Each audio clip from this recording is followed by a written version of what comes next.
Selamat malam. Mohon maaf baru bisa semuanya bergabung. Bapak Ibu. Ibu bilang putus ya? Malam Agustus dong. Malam semuanya. Lika Sece, waduh malam ini ikut ya. Oh ikut, gua mau belajar itu walaupun vertigo terus makanya aduh gua masih duduk Ya? Vertigo kan nanti bisa diajarin juga tuh. Gua Iya. tadi baru habis pergi pergi berobat apa namanya? Oson. Infus ojon. Ya, Jadi udah tadi pagi udah pergi. Pak Hengki ada nggak tuh Pak Hengki di sini? Kalau ada Pak Hengki bisa. Pak Hengki belum muncul ya? Iya. Kalau nggak bisa bantu Ibu Lika tuh, cepat ya. Gak apa-apa nanti Weleng Sece, selamat malam. Saya lagi vertigo jadi saya nggak banyak baru ngomong dulu, dengar aja. Iya, istirahat. Praktekin Relax saja. Lika, vertigonya hilang. pegang denyut jantung. Setiap kali praktek denyut jantung sudah dipegang ya. Tapi saya lebih fokus bisanya malam. Kalau pagi saya latihan ya kan, baru ngitung nggak lama ngantuk banget tidur lagi tuh. Gimana nggak lanjut. Dapat bisa tidur gampang ya. Ya, ini malam aja ini aja dengar kalau nggak di mindfulness juga bisa pulas juga nih. Ini juga lagi coba berusaha dengar kuping dengar gitu. Lagi berusaha juga. Semoga ya bisa lebih baik lah. Saya lihat teman-teman pada mencapai hasil ya. Saya ini jadi malu nih. Mesti berpacu diri juga. Masing-masing punya jalan, Bu Lika. Oke. Kita bisa mulai. Ya, boleh, Bu Hileng. Oke. Terima kasih teman-teman semua yang sudah hadir mendukung acara ini. Hari ini Sesiung Agus akan membawakan mengenai bahasa kasih dan kaitannya dengan pikiran bawah sadar. Nah, terima kasih kepada Sesiung Agus. Saya persilakan. Ya, baik. Terima kasih. Selamat malam Ibu Hileng dan Bapak Ibu semua, rekan-rekan semua, Sesiung sekalian. Terima kasih atas waktu dan kesempatannya.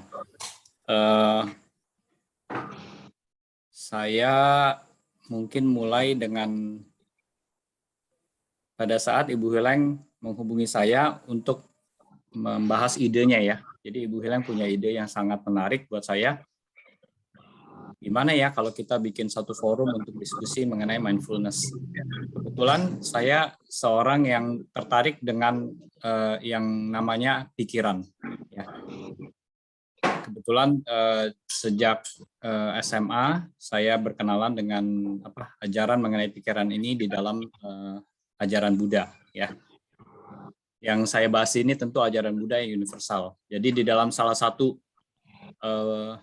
kitab yang sangat mudah dicerna itu ditulis bahwa pikiran itu adalah pelopor. Pikiran itu adalah pemimpin. Jadi segala sesuatu itu dimulai dari pikiran. Ya, tentu kita bicara dalam ranah manusia. Kita tidak bicara dalam ranah di atas kekuasaan manusia ya.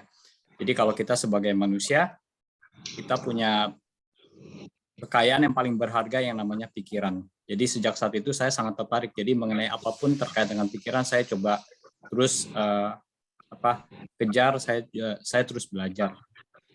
Nah, salah satu proses tersebut saya berkesempatan mengikuti beberapa kali pelatihan meditasi ya. Karena kalau bicara meditasi itu kan berarti terkait dengan pikiran. Tentu tidak mudah, apalagi baru pertama kali. Dan banyak sekali sumber-sumber yang saya dapatkan. Jadi seperti yang disampaikan 2 minggu lalu saya ingat, jadi teknik yang diajarkan Pak Hengki ini satu teknik baru lagi kan bagi saya kan. Jadi bagaimana?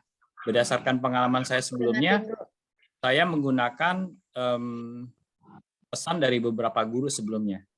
Jadi beberapa di antaranya seringkali mengingatkan pada saat belajar satu teknik, kita kosongkan dulu gelas kita. Kalau enggak itu akan jadi satu waktu yang dibuang sia-sia. Karena kita akan terus mempertentangkan, yang guru itu mengajarkan bukan seperti ini, guru ini mengajarkan seperti itu. Jadi sejak saat itu setiap kali saya mendengar teknik baru, saya kosongkan, saya ambil benang merahnya, intisarinya. Dan yang menarik adalah dari semua itu, dari berbagai guru yang saya ikuti, ada satu benang merah, ada satu titik kesamaan yang sama, yaitu kalau bisa dirumuskan adalah dalam bahasa Inggris here and now. Here and now itu artinya di sini dan sekarang.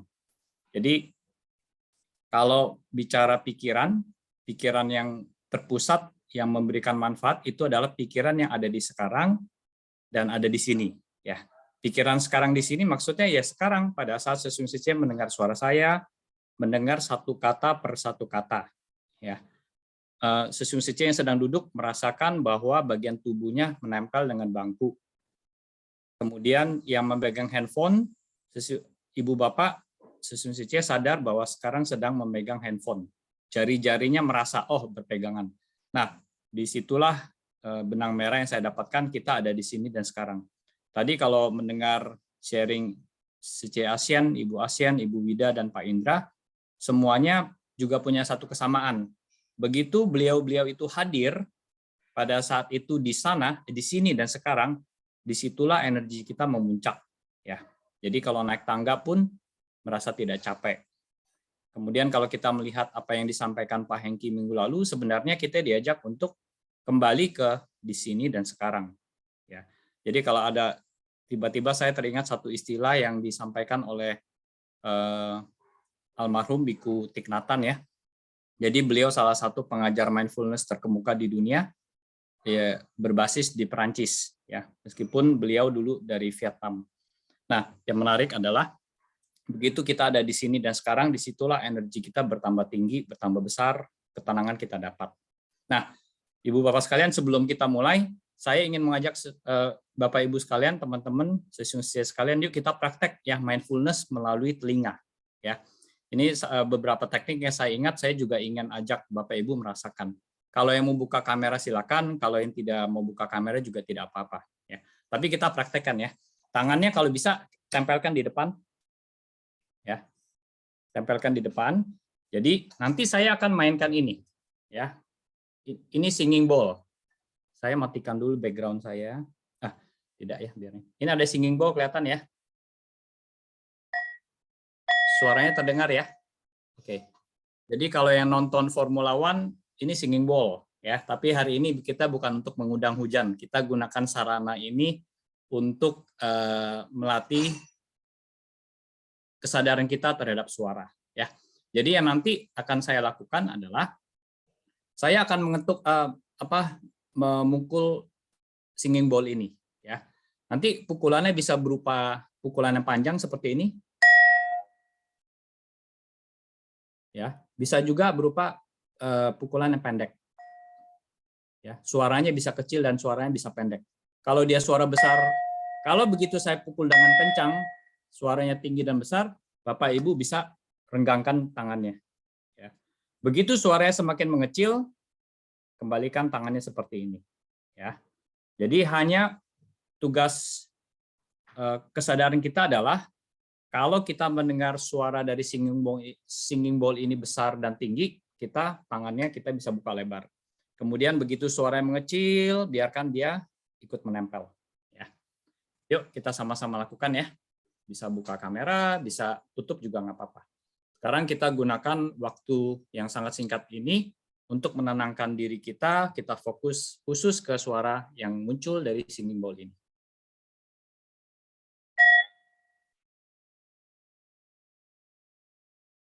Begitu suara yang mengecil, tangan kita juga ikut kembali menempel.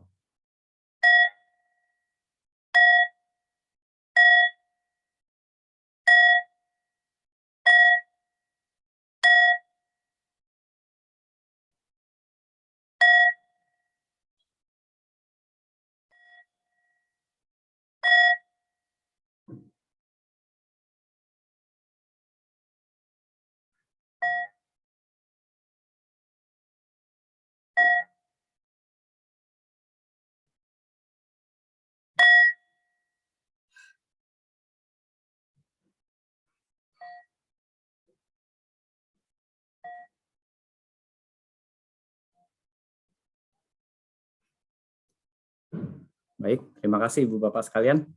Terima kasih yang tadi sudah membuka kamera, terutama Pak Indra ya. Saya kebetulan layarnya saya bisa melihat Pak Indra, bagaimana Pak Indra sangat mindful terhadap suara yang muncul. Ya, saya juga di sini melihat ada Ibu Shirley juga, beliau merespon dengan suara yang muncul.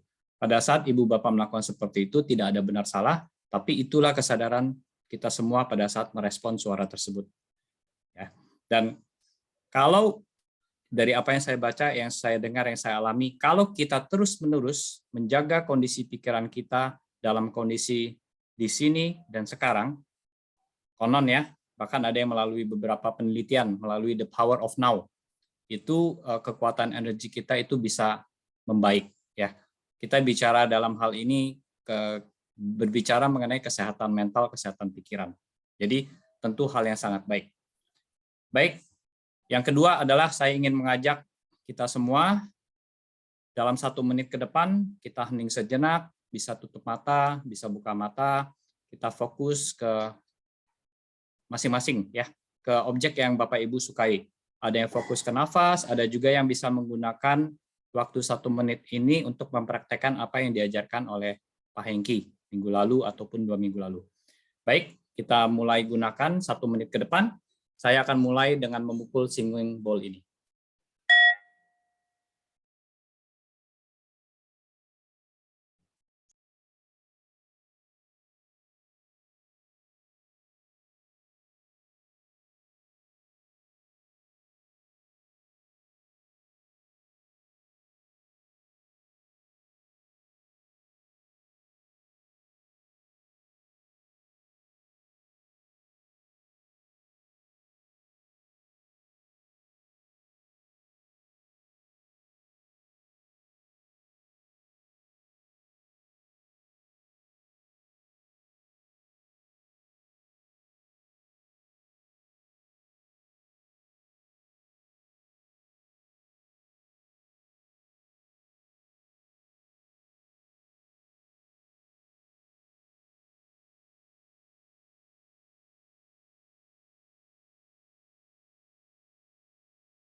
Mindfulness selesai. Baik Ibu Bapak sekalian, mudah-mudahan mendapatkan manfaat ya.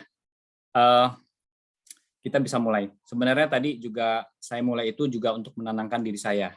Ya, barusan saya berkendara kurang lebih 2,5 jam dari Jakarta seperti biasa kan. Jadi di sana pada saat traffic seperti itu tentu pikiran saya, terutama yang ada di traffic itu sangat terus merespon kondisi luar. Dan ada saatnya tentu sangat baik kalau kita bisa menenangkan diri sejenak. Ya, mudah-mudahan kita bisa mendapatkan manfaat. Baik Ibu Bapak sekalian, hari ini saya tidak berbicara mengenai teknik seperti yang disampaikan oleh Pak Hengki. Ya, kebetulan Pak Hengki itu untuk sedikit informasi, beliau itu suka banyak baca buku dan bukan hanya baca, beliau benar-benar mempraktekkan. Ya, saya kebetulan pernah ada di satu tempat berkarya, tepatnya di Seci School ya. Saya pernah melihat Pak Hengki itu misalnya baca 20 buku. Jadi ada satu kotak kecil, beliau tulis di dalam satu kertas yang kecil ini semua intisari dari buku tersebut dan beliau ripat dengan rapi. Ya. Dan di sana saya bisa melihat 20 buku yang sudah dia baca tertulis dengan rapi di sana. Yang luar biasa adalah Pak Hengki juga membacanya. Jadi saya pernah ikut apa yang disampaikan oleh Pak Hengki. Salah satunya adalah beberapa praktek ya. Yang kemarin barusan kita belajar adalah kesadaran melalui bahasa. Dia nanti punya banyak teknik lain lagi ya. Kita juga bisa juga coba. Dan saya tahu di sini juga ada beberapa ibu bapak yang juga pernah mengikuti retret meditasi ataupun retret mindfulness lainnya. Mungkin suatu saat juga bisa sharing ya pengalamannya. Saya tahu di sini ada Ibu Shirley, kemudian juga ada Pak Baruna ya. Kemudian ada beberapa rekan lain juga yang sudah pernah mengikuti beberapa kelas mindfulness. Teman-teman dari Katolik juga tentu juga ada praktek seperti ini ya. Jadi nanti suatu saat bisa sharing. Nah, malam ini seperti tadi disampaikan oleh Ibu Hileng, hari ini atas dasar usul Ibu Hileng juga sih ya. Jadi salah satu topik yang kita bisa gali hari ini adalah bahasa kasih. Apa kaitannya bahasa kasih dengan mindfulness? Itu sangat terkait, ya. Tapi tentu untuk melihat kaitannya, ada baiknya kalau kita sedikit mendalami mengenai pikiran bawah sadar. Jadi nanti dalam sharing yang saya sampaikan hari ini lebih banyak bersifat pengetahuan, ya. Dan itu bisa kita gunakan untuk menghubungkan pengetahuan, pengalaman ataupun praktek yang sudah kita lakukan, ya. Intinya adalah mendorong keyakinan kita bahwa dengan setiap saat menjaga kesadaran kita, itu akan banyak sekali manfaatnya buat kehidupan kita. Yang pertama, kalau kita senantiasa sadar, begitu ada kondisi luar, mungkin suara yang tidak menyenangkan dari siapapun, ataupun kondisi yang tidak menyenangkan pada saat kita lihat, atau mencium bau yang kita tidak suka, kalau kesadaran kita tetap terjaga, kita akan melihat nature, kita akan melihat sifat alami dari kondisi luar tersebut. Begitu kita menyadari, kita tidak akan menyimpan, ya. Contohnya pada saat orang marah ke kita, memaki kita, memfitnah kita, membohongi kita. Kalau kesadaran itu selalu terlatih, kita akan melihat dengan jelas. Itu hanya suara-suara yang muncul dan kemudian nanti tenggelam. Jadi tidak kita simpan. Kalau kita tidak simpan kata-kata itu, otomatis kita tidak mengotori batin kita, tidak mengotori pikiran kita. Tapi kalau kita tidak menjaga kesadaran kita, misalnya ada makian ataupun umpatan ataupun kata-kata yang tidak menyenangkan, pasti itu akan masuk. Jadi ibaratnya tidak ada penjaga. Nah, itu yang mungkin membedakan kalau saya lihat bagaimana orang-orang yang menjalani kehidupan spiritual yang baik, menjaga pikirannya, selalu menjaga kesadarannya, mereka kita lihat lebih tenang, lebih sabar, ya. Dan untuk kesehatan banyak sekali. Kebetulan tadi kalau Ibu Lika sempat bilang ada mungkin kepalanya ya mengalami vertigo. Saya baru-baru ini sedang mendampingi seorang relawan suci. Mohon maaf kalau nanti dalam beberapa cerita saya mengutip apa yang dialami relawan suci karena saya mendapatkan banyak contoh dari sana, ya. Kebetulan ada seorang relawan yang mengalami kepalanya sakit cukup hebat, ya. Kalau saya tanya skalanya 0 sampai 10. Kemudian apa yang saya lakukan? Saya tidak melakukan apa-apa. Saya hanya komunikasi dengan pikiran bawah sadar dia. Kemudian setelah saya pelajari kondisinya, saya berikan relawan ini PR, ya. Apa yang dilakukan? Setiap hari saya minta dia menulis 5 hal yang dia syukuri. Ya. Kemudian karena dia relawan suci, saya dorong dia untuk melihat konten-konten ceramah dari Master Cheng Yen. Dan kebetulan karena dia juga aktif di relawan, pada saat hari Sabtu ataupun Minggu dia berkegiatan berinteraksi dengan orang-orang yang menderita. Nah, dengan ketiga hal ini dia lakukan konsisten. Terakhir barusan saya tanya, bagaimana kondisi sakit kepalanya? Kalau yang sebelumnya 9, terakhir dia bilang sekarang sudah 5. Ya. Jadi itu semuanya karena dilakukan oleh relawan tersebut. Dan di balik itu semua itu ada kerja pikiran bawah sadar. Nah, apa hubungannya? Mari kita lihat sama-sama.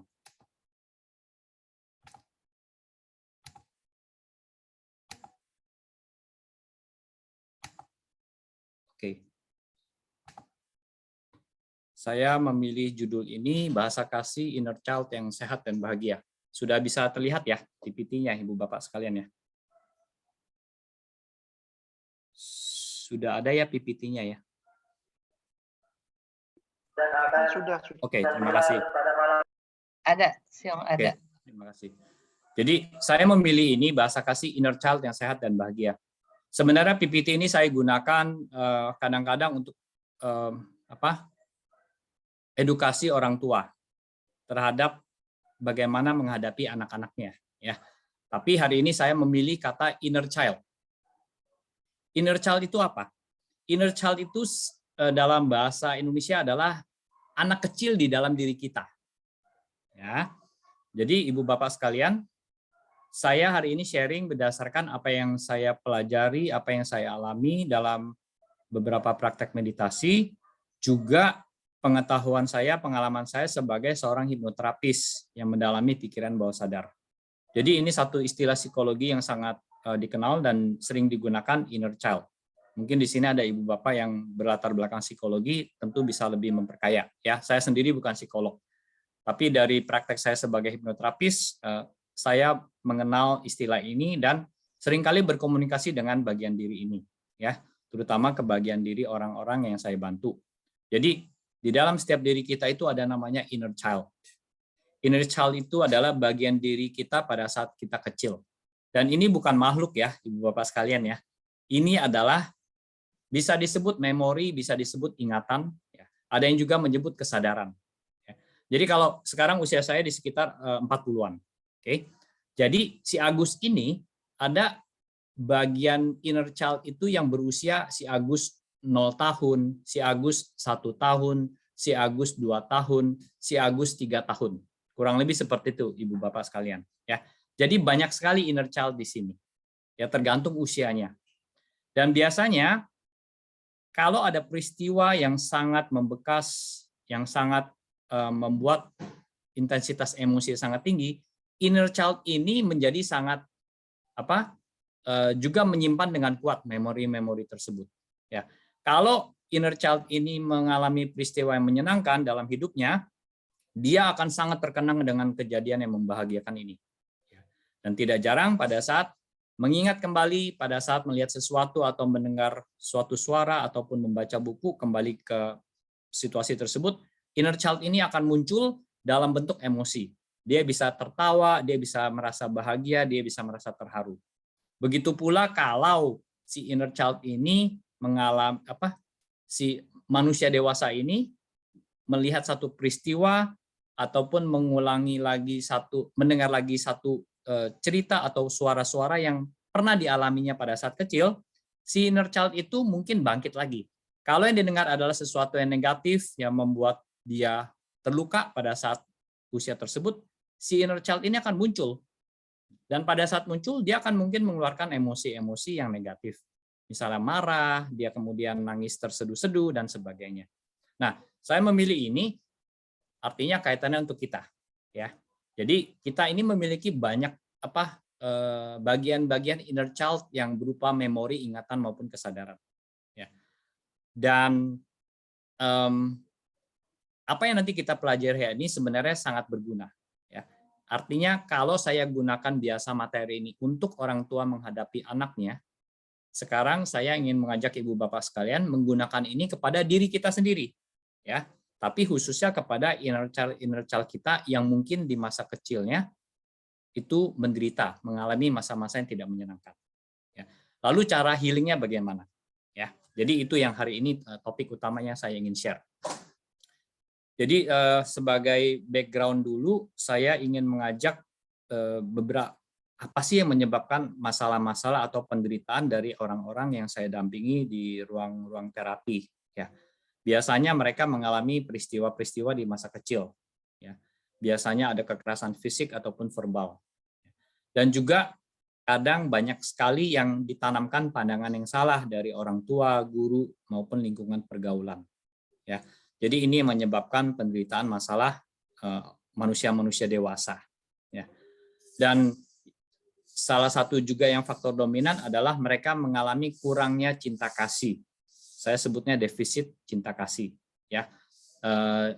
Karena ini pembahasannya lebih spesifik ke 5 bahasa kasih, saya sebut 5 bahasa kasih. Ya, yang nomor 3 lingkungan keluarga sosial negatif, dan yang keempat tidak tahu, tidak ada tujuan dan nilai hidup yang jelas. Hari ini kita fokus ke yang kedua ya, defisit cinta kasih. Jadi biasanya kalau ada orang-orang sekarang di usia saat ini, ya berapapun, kalau dia mengalami mungkin berbagai emosi yang tidak baik, sangat mungkin individu ini mengalami defisit cinta kasih. Ya. Dan sebenarnya kalau kita memiliki lingkungan yang mendukung, kita bisa meminta dukungan dari lingkungan. Tapi kalau seandainya lingkungan tidak mendukung, apa yang kita bisa lakukan? Saya waktu itu bertanya-tanya kan, tidak semua orang beruntung memiliki lingkungan yang mendukung. Jadi apa yang harus dilakukan? Kita bisa lakukan itu, ibu bapak sekalian. Ya. Kita sebagai manusia dewasa sekarang, kita bisa mengunjungi inner child yang menderita tersebut. Ya. Jadi saya banyak membaca beberapa kasus, mereka melakukan self healing, ya, berkomunikasi dengan inner child di dalam dirinya. Nah, biasanya juga selain mengisi baterai kasih, saya juga sering sarankan mereka ini untuk bergabung dengan lingkungan yang positif. Jadi Ibu Bapak bisa juga sekarang menanyakan ke diri sendiri, apakah lingkungannya positif. Lingkungan positif, lagi-lagi karena ini materi ini saya pernah bawakan di Seci, ya saya taruh di Seci. Ya. Mungkin yang aktif di gereja, itu tentu lingkungannya positif. Wihara, ya, kelas-kelas pengajian, lembaga-lembaga sosial, itu lingkungan-lingkungan yang positif. Tapi pastikan ya, bisa juga pada saat bergabung di lembaga-lembaga keagamaan ataupun sosial, tapi seringkali kan juga ada yang lingkungannya mungkin banyak gosip, ya mungkin banyak juga hal-hal yang tidak baik dan sebagainya, tentu kita juga hindari ya. Kemudian gali tujuan arah hidup yang jelas, penting. Nah, tulis jurnal bersyukur. Ya. Suatu saat mungkin kita gali lebih lanjut lagi mengenai jurnal bersyukur. Mengenai bersyukur. Kekuatan bersyukur itu luar biasa Ibu Bapak sekalian. Apa yang bisa juga Bapak Ibu praktekkan pada saat mindfulness with language ini, ucapkan kata bersyukur. Ya, saya bersyukur hari ini bisa berbagi pengalaman saya dengan Ibu Bapak semua. Saya bersyukur bisa tiba di rumah dengan selamat. Nah, itu juga bisa dipraktekkan dalam mindfulness with language Ibu Bapak sekalian. Rasakan manfaatnya. Ya, saya sudah memberikan PR ini kepada beberapa klien saya sampai kadang-kadang kaget melihat dampak yang dialami oleh orang-orang tersebut. Ya, di luar jangkauan ekspektasi saya. Dalam hal yang lebih positif maksudnya. Oke. Paparkan diri dengan tayangan positif. Ya, kebetulan ini karena saya sharing di lingkaran Seci, jadi apa yang saya sampaikan adalah konten-konten yang ada di Seci. Ya, silakan sesuaikan di konten-konten lingkungan Ibu Bapak masing-masing. Ada Alkitab, ada Al-Quran, ya, ataupun mungkin buku-buku filosofi kehidupan, itu sangat penting. Tapi hari ini kita akan fokus ke 5 bahasa kasih ya. Nah, sebelum kita masuk ke 5 bahasa kasih, saya ingin mengajak Ibu Bapak juga melihat satu referensi yang buat saya sangat menarik. Ini disampaikan oleh Ibu Anna Weiss ya. Jadi beliau sudah almarhum. Beliau adalah seorang saintis, seorang ilmuwan yang sangat mendalami pikiran bawah sadar. Kalau yang suka baca bukunya, silakan cari buku Awakening the Mind. Jadi beliau menyatakan bahwa ada yang namanya kondisi mastery. Jadi tugas dia waktu dia melakukan penelitian ini adalah dia meneliti orang-orang yang terkenal di masanya, baik yang sukses secara bisnis, sukses secara sosial, pemimpin-pemimpin masyarakat, termasuk para pertapa, termasuk para biarawati, termasuk para rohaniawan yang menjalani kehidupan spiritual. Jadi dia ukur, jadi dia pasang alat ya, kemudian dia melakukan penelitian kepada puluhan orang, bahkan ratusan orang. Dari penelitian ini, beliau menemukan satu benang merah, satu intisari. Ya. Jadi inilah yang menjadi teori Anna Weiss. Jadi kita itu bisa mendapatkan apa yang kita inginkan. Materi, kesehatan, lingkungan, kehidupan sosial, apapun yang kita inginkan. Sekali lagi ya, kita tidak berbicara di atas kuasa Tuhan. Ya, kita bicara dengan di lingkup kita sebagai manusia apa yang kita bisa lakukan. Jadi dengan tentu restu Tuhan, restu yang maha kuasa, kita bisa mendapatkan apa yang kita inginkan. Dan ini disebutnya sebagai kondisi mastery, ya, kondisi di mana kita bisa menguasai diri kita. Nah, dalam penelitiannya, Anna Weiss itu menyatakan ada 7 kualitas kondisi mastery. Yang pertama adalah, maksudnya apa? Maksudnya adalah orang-orang yang disebutkan tadi, yang sukses secara bisnis, pemimpin masyarakat, ya, pemimpin spiritual yang disegani dan dihormati para umatnya, mereka itu memiliki yang disebut kondisi mastery. Dan biasanya orang-orang yang memiliki kondisi mastery ini, mereka memiliki kualitas-kualitas manusia seperti ini. Yang pertama, orang-orang yang memiliki kondisi mastery itu biasanya mereka orang-orang yang welas asih. Ya, tersentuh pada saat melihat penderitaan. Mereka bergerak melakukan sesuatu untuk meringankan penderitaan tersebut. Yang kedua adalah orang-orang yang bisa lepas bebas, tidak melekat, ya, tidak melekat kepada hal-hal yang membahagiakan ataupun tidak melekat kepada hal-hal yang membuat penderitaan. Ya. Jadi segala sesuatu dipandang sebagai sesuatu Ya, fenomena alam yang terjadi. Orang memuji tetap tenang, tidak melekat. Orang menghina, memaki, dia juga tidak terpengaruh. Ya. Yang ketiga, tidak menghakimi. Ini kurang lebih tidak melakukan judgement, ya, tidak, yang pasti tentu tidak gosip, ya, ataupun tidak berprasangka, karena segala sesuatunya dilihat sebagai sesuatu kondisi yang netral. Kemudian clarity, kejelasan.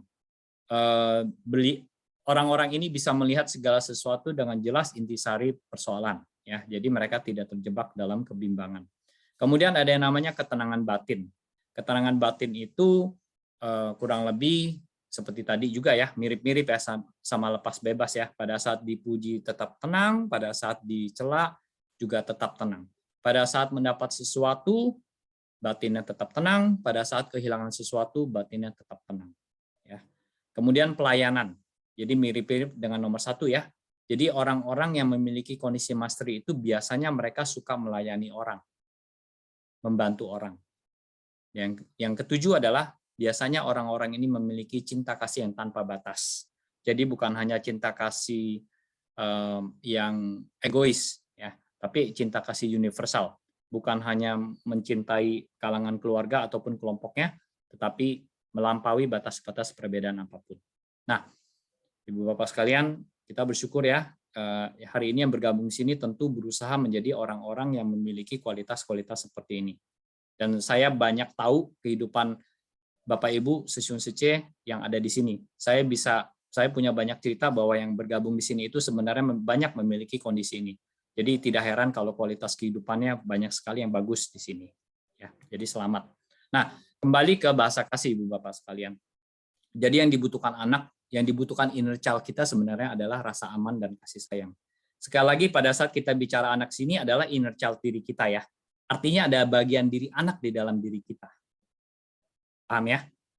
Jadi yang mereka paling butuhkan apa sebenarnya? Rasa aman dan kasih sayang. Jadi kalau mereka tidak kekurangan dari rasa aman dan kasih sayang ini, apa yang terjadi? Ya, begitulah orang bisa menjadi uring-uringan, mungkin tidak ada semangat hidup, ya, dan berbagai hal lainnya. Jadi, bagaimana cara mengisi rasa aman tersebut? Nah, saya ingin menjelaskan sedikit dengan konsep baterai kasih. Di dalam diri setiap orang ada yang namanya baterai kasih, Ibu Bapak sekalian. Ya, baterai kasih itu seperti handphone kita, baterai handphone kita. Apa yang terjadi kalau baterai handphone kita habis? Apa yang Ibu Bapak lakukan? Biasanya dicas, ya. Kalau tidak dicas, apa akibatnya? Handphonenya tidak bisa digunakan. Ya, kalau zaman sekarang ibaratnya kalau nggak ada nasi, nggak ada makan, masih kita bisa tunggu, ya. Tapi kalau baterai habis, udah kebakaran jenggot, agak sulit, ya. Bahkan makanya ada teknologi power bank dan sebagainya. Jadi bahkan melampaui makanan pokok kita. Nah, baterai kasih itu kurang lebih seperti ini. Kalau baterai kasih di dalam diri kita sudah habis, ya kita harus charge. Kalau penuh, energi kita bagus, ya. Jadi sama, kita juga periksa coba inner child kita, ya. Kalau tidak ada masalah di kehidupan kita sekarang, lingkungan kita bagus-bagus saja, tapi masih mengalami masalah-masalah, ada kemungkinan inner child kita yang mengalami masalah, kita kunjungi. Ya.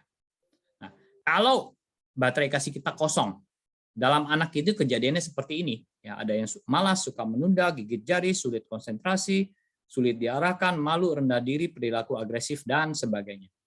Kurang lebih begitu juga diri kita. Ya.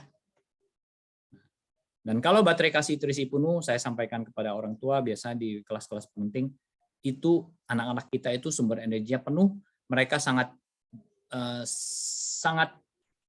berpotensi, sangat mungkin untuk hidup sehat, bahagia, cerdas, ceria, dan sebagainya. Demikian pula kita. Ya, sekali lagi, hari ini bahasannya adalah ke dalam anak di dalam diri kita. Kalau baterai kasih kita itu penuh, kita bisa memiliki hal-hal yang lebih positif secara fisik dan mental. Fisik juga, ya, Ibu Bapak sekalian. Jadi rasakan kalau praktek mindfulness by language yang diajarkan Pak Hengki dan beberapa teknik lain lagi, itu kalau dilakukan terus-menerus, kita juga pasti akan mengalami hal-hal, menikmati hal-hal yang positif seperti ini secara fisik dan mental. Jadi pastikan bahwa diri kita, inner child kita itu merasa dicintai. Yang bisa memberikan kita sendiri, ya. Nah, singkat cerita begini, bahasa kasih setiap orang itu berbeda, setiap anak itu berbeda. Dan ini 5 bahasa kasih. Jadi hari ini menu utama kita sebenarnya Ibu Bapak sekalian. Jadi singkat ceritanya begini, kalau kita punya handphone iPhone, kalau kita isi dengan charger Android, apakah bisa Ibu Bapak sekalian? Nggak bisa ya. Jadi kita harus, kalau yang iPhone harus charger iPhone. Saat ini ya, saya nggak tahu teknologi ke depan mungkin nanti bisa. Itu juga yang dialami oleh diri kita, oleh anak kita, ya, oleh anggota keluarga kita, teman kita, saudara kita. Mereka itu punya bahasa kasih masing-masing. Ya, biasanya ada 5 bahasa kasih yang besar. By the way, ini teori ini dikenalkan oleh Dr. Gary Chapman. Ya, jadi beliau seorang konselor, awalnya konselor pernikahan. Kemudian karena banyak masalah anak menjadi konselor parenting juga. Jadi dalam menyelesaikan masalahnya dia memegang prinsip ini aja sederhana. Kalau ada suami istri bermasalah, ada hubungan anak dan orang tua yang bermasalah, sederhana. Kemungkinan besarnya adalah orang ini mengalami defisit cinta kasih, defisit kasih. Dan bahasa kasih setiap orang berbeda-beda. Kalau misalnya saya ada 5 ya, nomor 1 pemberian hadiah, kedua kata-kata pendukung, ketiga pelayanan, keempat sentuhan fisik, dan kelima waktu berkualitas. Misalnya Ibu Bapak sekalian, kalau bahasa kasih saya adalah misalnya kata-kata pendukung, ya, tapi saya dicas terus oleh orang-orang yang menyayangi saya, ya, mereka cas saya itu dengan pemberian hadiah. Kira-kira bahasa kasih saya, baterai kasih saya itu penuh atau tetap defisit? Tetap kosong ya. Tetap kosong, ya. Bisa kosong ataupun hanya terisi sedikit. Jadi kita harus pastikan bahasa kasih orang tersebut kita isi dengan baik. Itu kita kepada orang lain, ya. Jadi kita harus mencermati bahasa kasih orang itu apa. Kemudian bagaimana dengan diri kita sendiri? Sederhana. Kita tanya, kalau misalnya pada saat kita sedih, dalam kondisi hening, nah itu penting ya. Kalau kita kondisi bawah sadar, kita bisa ajak ngomong diri kita. Jadi lakukan self-talk. Self-talk itu sesuatu yang sangat baik kalau dilakukan dengan baik dan benar tentunya ya. Kita tanyakan saja. Nanti tanpa ada logika, tanpa berpikir, nanti akan muncul suara hati ataupun dalam bentuk tulisan di dalam pikiran kita dan sebagainya. Masing-masing orang punya cara komunikasi yang berbeda. Biasanya mereka bilang ada keinginan-keinginan, ya. Nah, kita penuhi itu. Jadi kalau ada orang yang mungkin dulu di masa kecilnya sering dihina, jarang dipuji, kita bisa memberikan pujian-pujian kepada si inner child tersebut di dalam diri kita. Ya. Kalau ada yang misalnya mau hadiah, oke, kita tanya, kamu mau apa? Aku mau es krim. Oh ya udah, kita ajak makan es krim, kita yang makan, tuh ya. Kita berikan ke dia. Nah ini ya, Kakak Agus berikan ke kamu ya. Kamu Agus usia berapa? Misalnya dia bilang usia 5 tahun. Ya udah, ini aku kasih kamu es krim. Kamu yang makan ya? Ya udah makan. Makan. Itu bisa pemberian hadiah. Demikian kata-kata pendukung, ada juga pelayanan. Kalau pelayanan itu dia suka dibantu, ya. Dia disuka melakukan hal yang sulit, dia butuh bantuan, dia butuh dukungan itu. Sentuhan fisik seperti biasa bisa berupa pelukan, bisa berupa belayan dan sebagainya. Kita lakukan dalam konteks pikiran saja. Ya. Dan waktu berkualitas, ya artinya dia butuh teman untuk bicara, dia butuh waktu untuk didengarkan, ya, melakukan hal-hal yang membuat dia happy. Itu waktu berkualitas. Hari ini kita tidak bahas ini dalam, hanya berupa pengetahuan umum. Buat ibu bapak yang mau lebih mendalami silakan ya. Banyak sekali bahasan mengenai 5 bahasa kasih ini. Nah, ini lebih detail pemberian hadiah. Ingat ya, gambar anak-anak ini kita bisa bayangkan anak kita, cucu kita, ataupun diri kita waktu kecil. Kalau ada yang melihat gambar ini, oh ya teringat, aduh dulu saya pengen punya hadiah tapi mama papa saya nggak sanggup ataupun saya nggak dapat dan sebagainya. Ada kemungkinan inner child kita bangkit loh. Dia kasih pesan ke kita. Ya. Kata-kata pendukung, pujian. Ya. Ayo kamu bisa. Mungkin kalau ingat ini, iya dulu saya sering dihina, saya sering dibully secara verbal oleh teman-teman dan sebagainya. Kunjungi dia, tanyakan dia apa dia maunya, kita bicara dalam diri, komunikasi. Ya. Ketiga, pelayanan, bantuan, membacakan buku cerita, menemani anak belajar, ya, memasangkan helm misalnya. Kemudian sentuhan fisik tadi, rangkulan, pelukan, belayan, ya, gandeng tangan dan sebagainya. Kemudian waktu berkualitas seperti ini, pada saat bersama-sama melakukan interaksi yang baik, yang positif, yang menimbulkan rasa bahagia. Nah, ini saya sedikit bicara pikiran bawah sadar. Kenapa bahasa kasih itu mempengaruhi perilaku? Pak Hengki pernah kasih gambar seperti ini ya. Jadi ini gambar yang sudah umum kalau orang berbicara mengenai pikiran sadar, pikiran bawah sadar. Jadi teori yang selama ini dipercaya adalah pikiran bawah sadar itu sangat luar biasa dalam berbagai penelitian. Jadi yang mengeluarkan teori ini adalah para ilmuwan barat ya, terutama yang mendalami psikologi. Jadi ini sangat saintifik, bukan sesuatu yang mistis. Jadi bahkan disampaikan pikiran bawah sadar itu menguasai 90% sampai 100% bahkan. Itu menguasai keputusan kita, perilaku kita, kebiasaan kita, ucapan kita, cara kita bertindak, itu semuanya kerjaan pikiran bawah sadar. Jadi pikiran bawah sadar seperti ini ya, itu yang besar tuh, sumo. Pikiran sadar itu kecil sekali pengaruhnya. Nah, kurang lebih itu Ibu Bapak yang saya bisa sampaikan dulu secara permukaan. Jadi kalau kita terus-menerus menjaga kesadaran kita dengan berbagai teknik yang diajarkan, kita itu seperti ada penjaga, ya. Jadi begitu ada sesuatu yang baik, kita bisa terima dengan baik. Begitu ada yang jelek, mungkin kita bisa juga menolak atau tidak menyimpannya dalam hati. Ya. Dan dalam kaitannya dengan 5 bahasa kasih, paparkan diri kita dengan hal-hal yang baik. Ya. Jadi buat ibu bapak yang memiliki lingkungan yang baik dan sebagainya, itu sangat bagus untuk mencas diri kita. Jadi silakan cari komunitas lingkungan yang baik, baca bacaan buku yang baik, tontonan yang baik. Pastikan bahwa itu justru menumbuhkan kita, bukan membuat kita menderita. Demikian yang bisa saya sampaikan, ibu bapak sekalian. Mohon maaf ya, karena saya juga sadar ini lumayan banyak tadi flow of information yang disampaikan kepada ibu bapak sekalian. Mohon maaf kalau menimbulkan kebimbangan atau kebingungan, nanti kita bisa diskusi. Demikian Ibu Wileng, terima kasih. Terima kasih Pak Agus, luar biasa nih. Udah terburu-buru ya tadi, maksudnya udah worry dengan 2,5 jam perjalanan, tapi membawakannya dengan sangat baik sekali. Mungkin ada bapak-bapak, ibu-ibu, teman-teman yang mau bertanya. Saya cuma pengen make sure ya, Pak Agus, bahwa di satu sisi kita kan coba untuk awareness, coba untuk aware, coba untuk mindful ya. Tapi itu kan menjaga pikiran sadar kita ya. Tetapi kita juga perlu, karena kita punya keputusan dan sebagainya dipengaruhi oleh pikiran bawah sadar kita, kita juga perlu membersihkan pikiran bawah sadar kita yang lampau-lampau, begitu ya kira-kira ya? Betul, Ibu Hileng.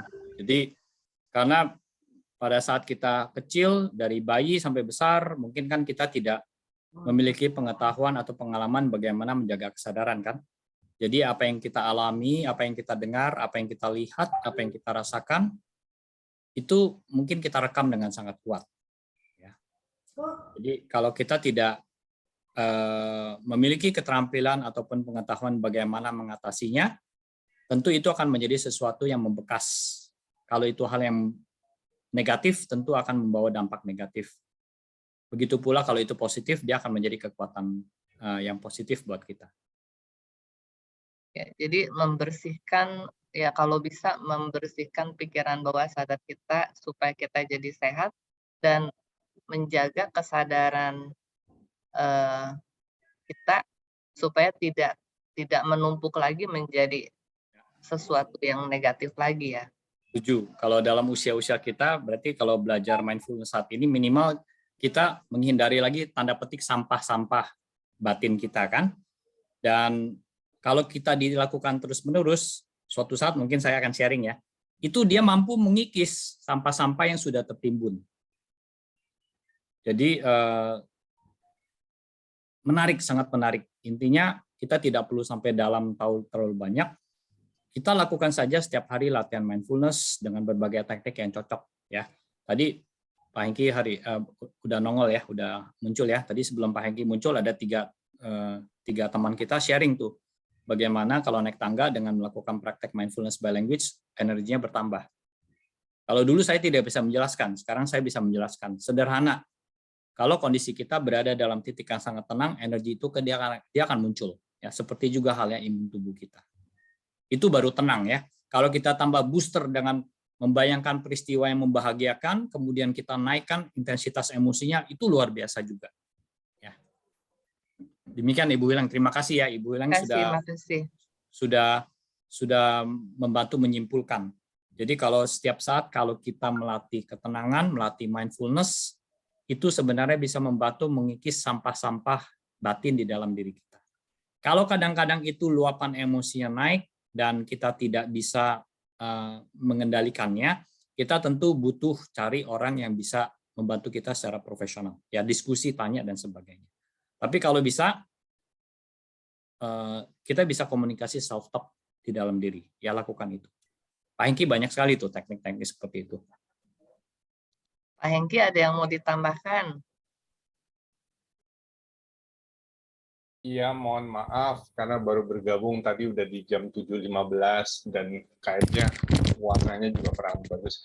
Jadi ya setuju sih dengan yang Pak Agus katakan, memang ada banyak hal yang kita bisa lakukan. Sekarang yang kita tadi Pak Agus nyinggung sedikit, sebenarnya di Western tuh udah ada teknik-teknik seperti itu, tapi sebenarnya Eastern tuh lebih banyak. Jadi kalau kita mau coba gabungkan, mungkin juga agak sedikit menyerempet yang pertanyaan Bu Welang tadi, di Western tuh baru ngomong tentang teknik meregulate emotion dengan menggunakan conscious mind yang di atas yang tadi Pak Agus bilang. Tapi padahal di Eastern itu bukan regulate emotion dengan conscious mind, tapi sudah masuk ke subconscious mind yang tadi Pak Agus bilang. Jadi teknik-teknik yang kemarin kita latihan tuh baru seolah-olah teknik yang dipakai Western. Makanya tadi Bu Wileng agak mungkin bingung mempertanyakan juga yang tadi conscious dan membersihkan subconscious mind. Jadi sebenarnya yang dibicarakan Pak Agus tuh malah udah lebih dalam masuk ke subconscious-nya, dan itu adalah tradisi di Eastern. Jadi kita nih bagus, setuju sekali juga dengan Pak Agus bilang, sesi yang Bu Weleng adakan sekarang itu seolah-olah kita melihat dari luar Western, dari teknologi yang sekarang ada, lalu masuk ke dalam sedikit-sedikit sampai benar-benar kita memahami bahwa sebenarnya kita juga bisa membersihkan subconscious mind kita. Itu. Jadi kalau Bapak Ibu mungkin agak sedikit bingung dengan istilahnya, konsepnya seperti itu. Jadi dari conscious masuk ke subconscious, dan itu powerful banget. Thank you. Makasih Pak Hengki. Oke, teman-teman ada yang mau tanya atau mau sharing?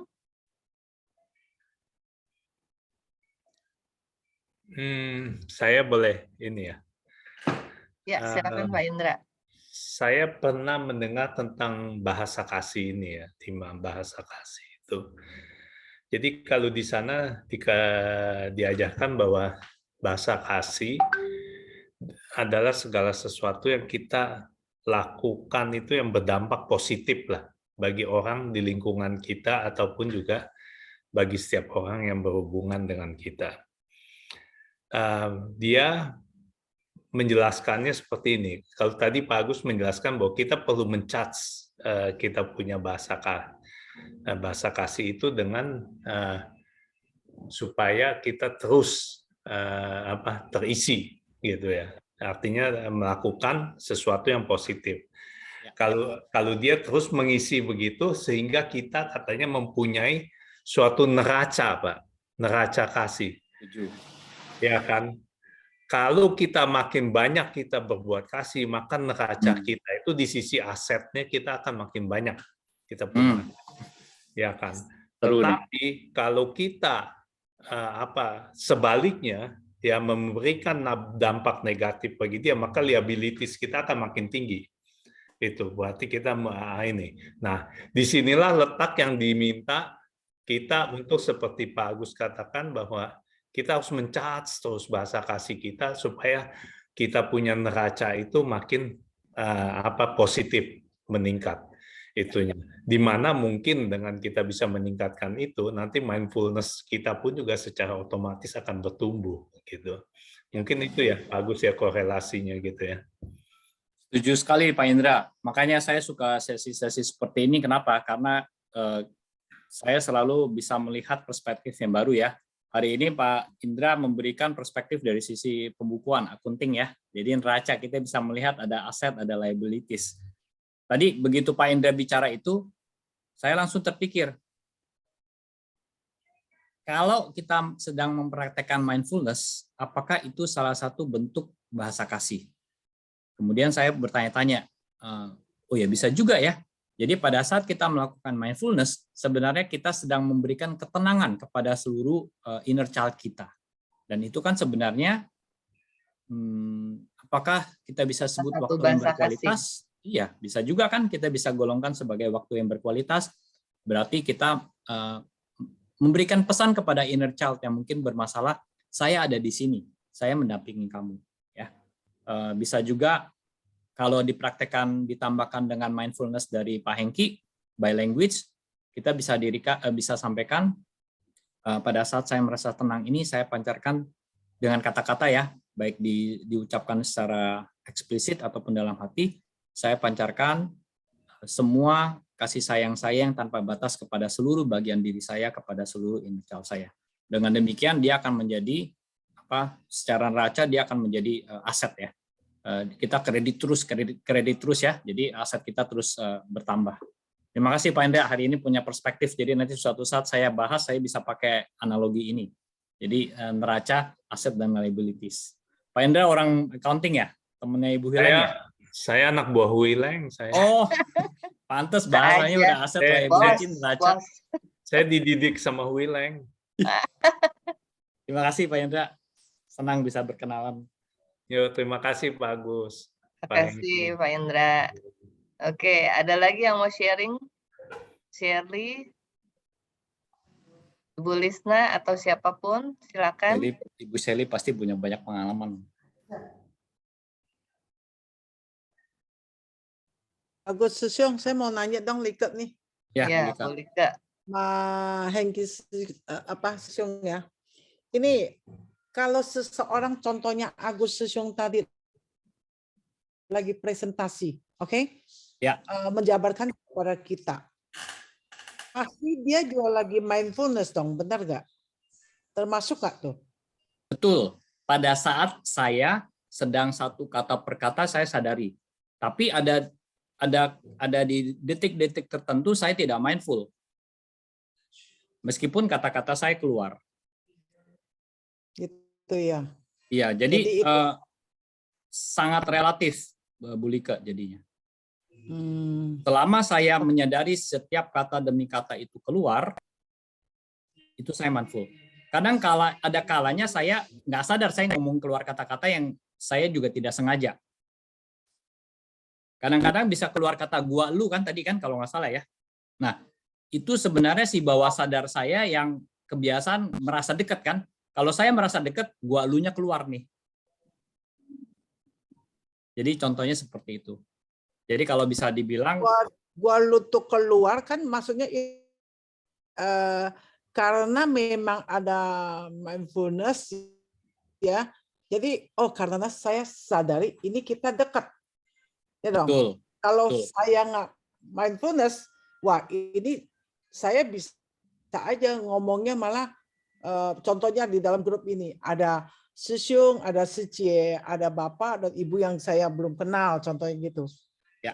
Benar nggak? Ya, pada saat itu saya mindful, benar-benar mindful, Bu Lika.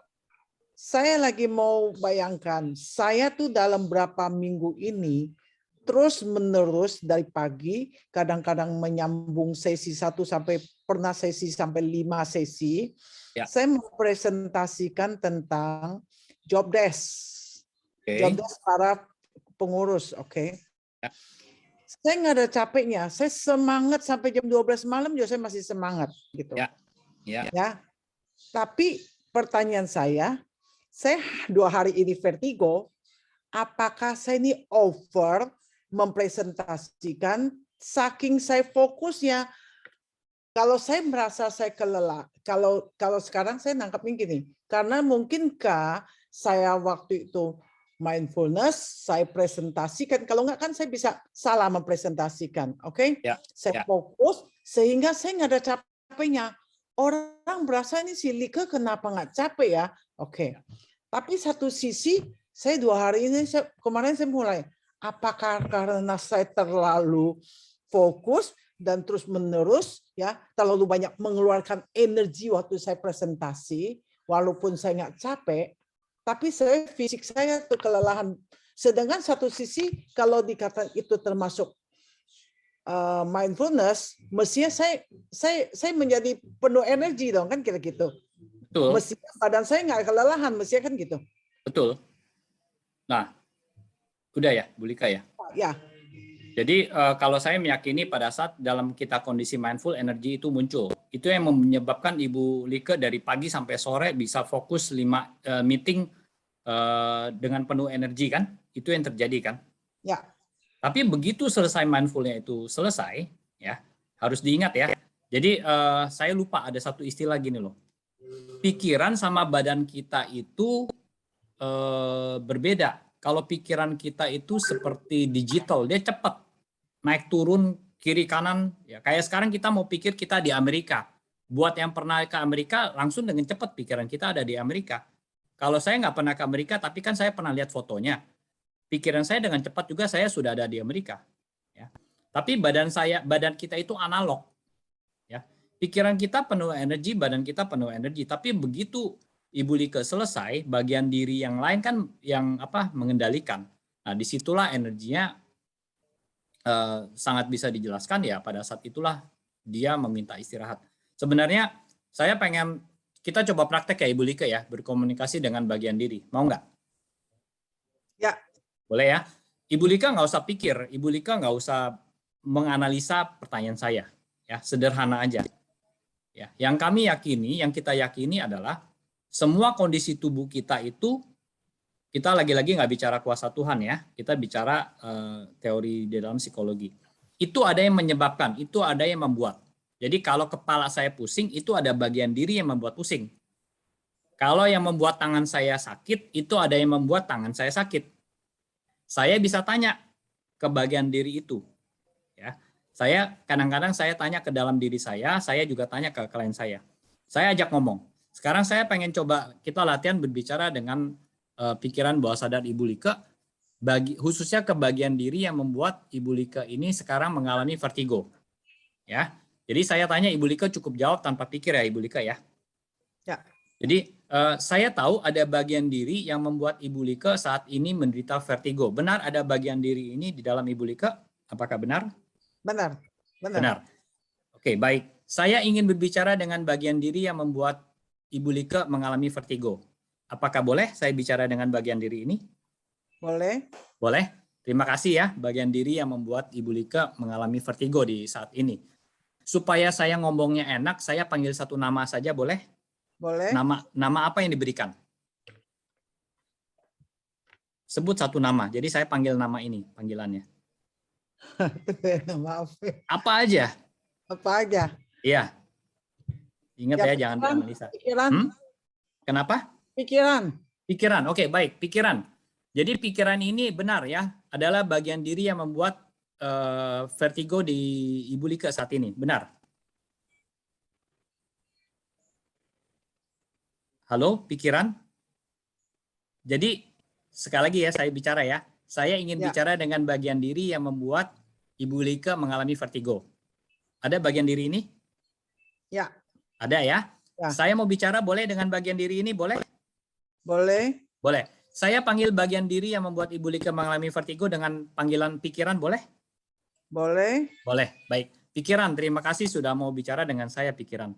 Pikiran, apakah benar pikiran yang membuat Ibu Lika sekarang mengalami vertigo? Ya. Ya, benar ya. Pikiran, tentu ada tujuan yang baik membuat Ibu Lika mengalami vertigo. Benar ya? Ya. Kalau boleh tahu, saya tahu nih, pikiran itu sangat menyayangi Ibu Lika. Karena setiap bagian diri itu menyayangi diri kita masing-masing. Ya.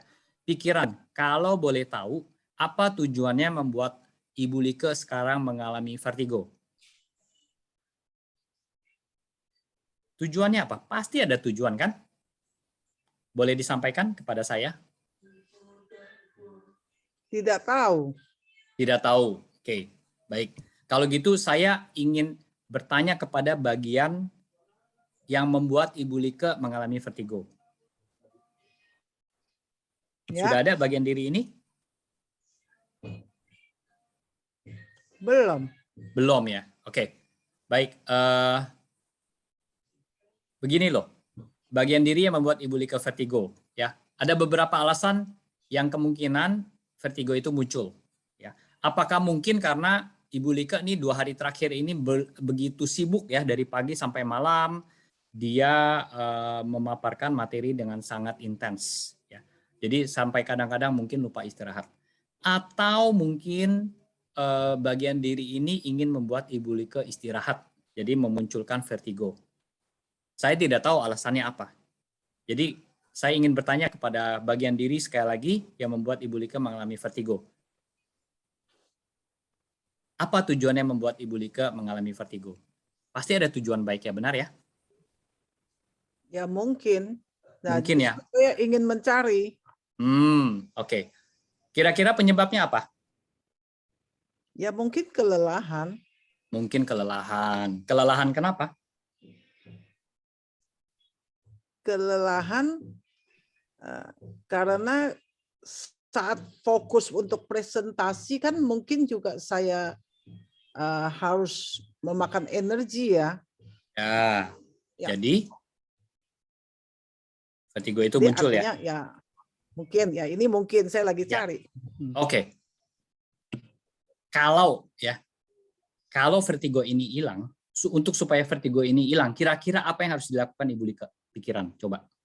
Istirahat. Mungkin istirahat ya. Istirahat ya. Istirahatnya berupa apa?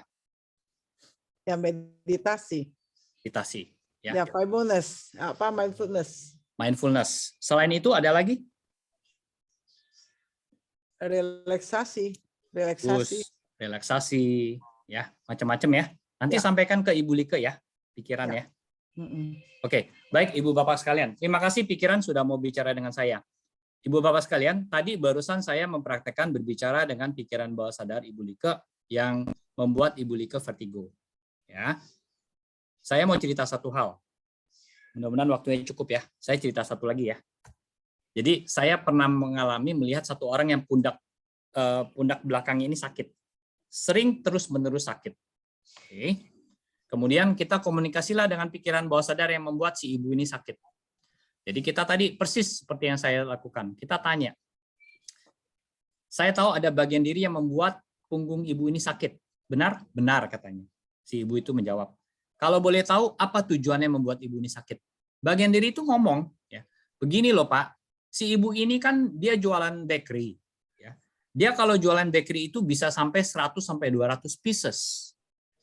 Jadi kalau dia dapat pesanan sampai 100 sampai 200 pieces, saya bikin dia sakit. Nah loh, kan aneh kan? Ibu Bapak, teorinya adalah bagian diri itu sangat menyayangi diri kita. Semua yang dilakukan adalah untuk kebaikan diri kita. Tapi kenapa si bagian diri ini membuat punggung si ibu ini sakit? Apalagi dia dapat order 100 sampai 200 bakery. Kita lanjut tanya. Oh, dia bilang iya kalau dia dapat order. Kita tanya, kenapa kalau dapat order kamu bikin dia sakit? Begini loh Pak, kalau si ibu ini dapat pesanan bakery, masalah itu banyak. Bahan baku kadang nggak ada, karyawannya kerja nggak benar, ya. Pokoknya banyak masalah sampai dia harus sibuk, ya. Dia jadi pusing, dia jadi stres. Oh, lantas kenapa kamu bikin dia sampai ini punggungnya sakit? Kalau saya bikin punggung di belakang sakit ini, dia menolak bakery itu. Kalau dia tolak pesanan itu, berarti dia tidak stres. Oh, begitu. Tapi akibatnya apa? Dia kehilangan kan pesanan bakery-nya kan? Jadi apa yang harus dilakukan? Kita negosiasi dengan pikiran bawah sadarnya. Ya, yang dilakukan pada saat itu adalah kita negosiasi. Begini, kebetulan dia pilih tadi namanya punggung sakit. Kalau tadi Ibu Like pilih namanya pikiran kan? Jadi kita ngomong, punggung sakit boleh nggak? Kalau nanti si ibu ini dapat bakery, pesanan bakery 100 sampai 200, kita bahkan pasang program sampai 500 bakery, kamu itu kasih kekuatan fisik dari ujung kepala sampai ujung kaki. Kasih dia kekuatan, semua masalah bisa ditangani. Ada masalah karyawan, ada masalah bahan baku, kamu kasih kekuatan. Kamu kasih dia solusi-solusi supaya dia bisa menyelesaikan. Setelah dia selesaikan, si ibu ini jalan-jalan sama istirahat, boleh nggak? Si punggung sakit itu pikir. Akhirnya dia, oh boleh. Tapi benar ya, dia keluarkan satu ancaman. Tapi setelah bakery itu dia sudah tuntaskan, dapat pembayaran, dia harus istirahat, dia harus jalan-jalan. Betul ya? Kata dia. Oh ya, udah boleh. Akhirnya kita komunikasikan ke ibu. Ibu, nanti kalau sudah dapat order,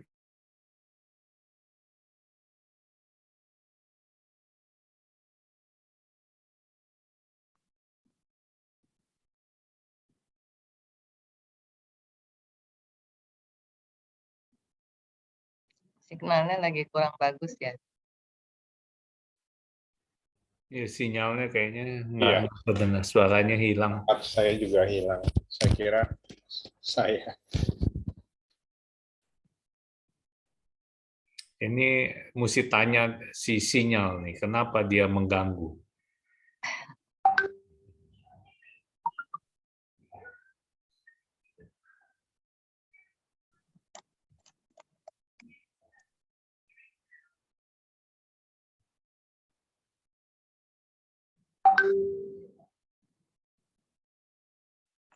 Coba saya tanya ya. Lagi seru nih soalnya.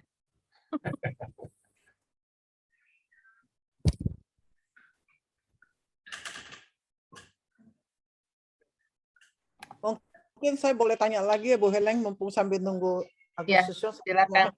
Saya nanya Hengki Chung ya. Ya. Artinya sebenarnya kalau untuk melatih relaksasi atau mindfulness untuk kesehatan sih lebih baik yang modelnya diam ya, bukan artinya fokus untuk bekerja atau fokus bicara. Mungkin waktu banyak bicara juga mengeluarkan energi ya, sehingga tubuh kita tuh energinya juga kurang, atau bagaimana tuh? Memang kalau diam, Bulike lebih terkontrol, Bu. Tapi memang benar yang tadi Pak Agus bilang.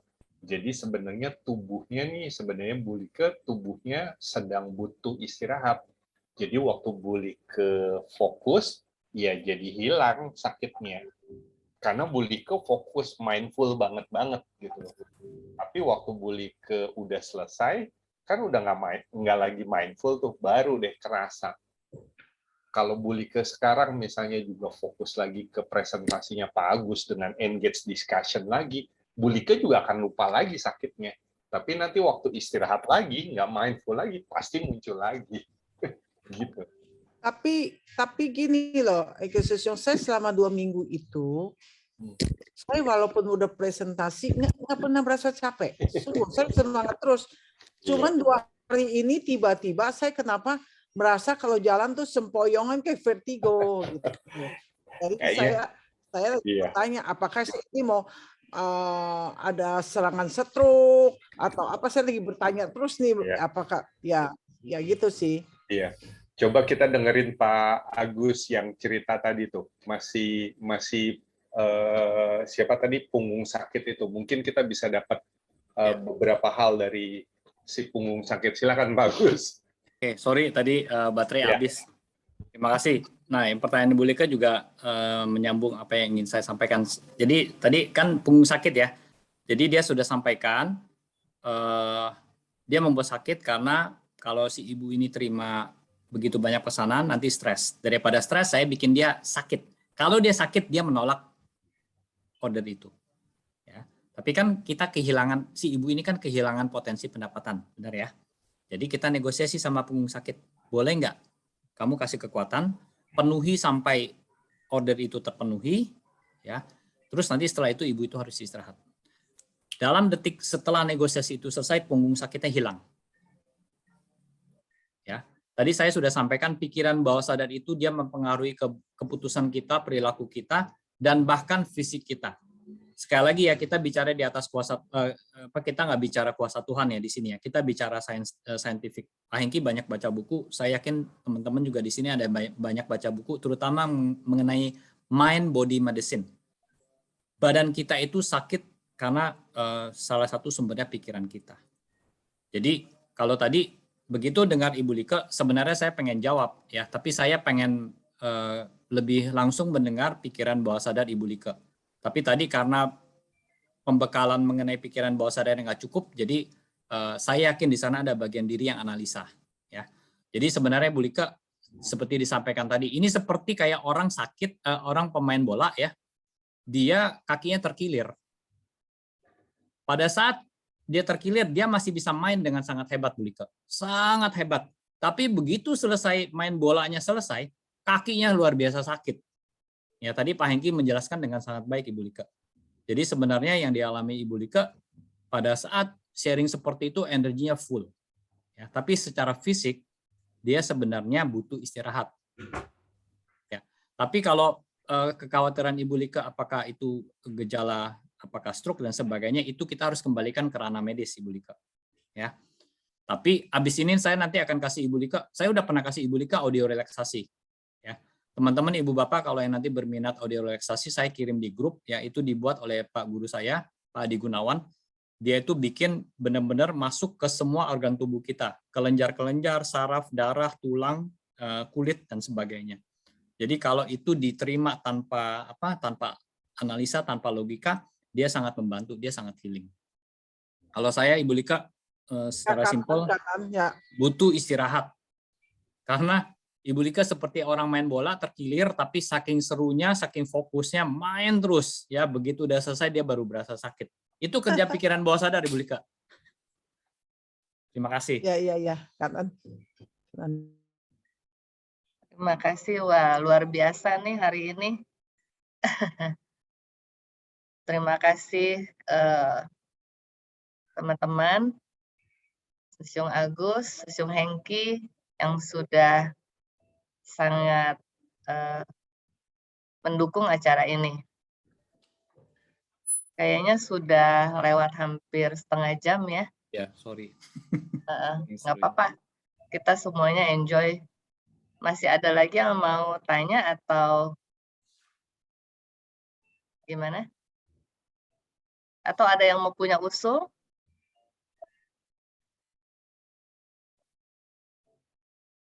Oke. Kalau tidak, ya sekali lagi ini kali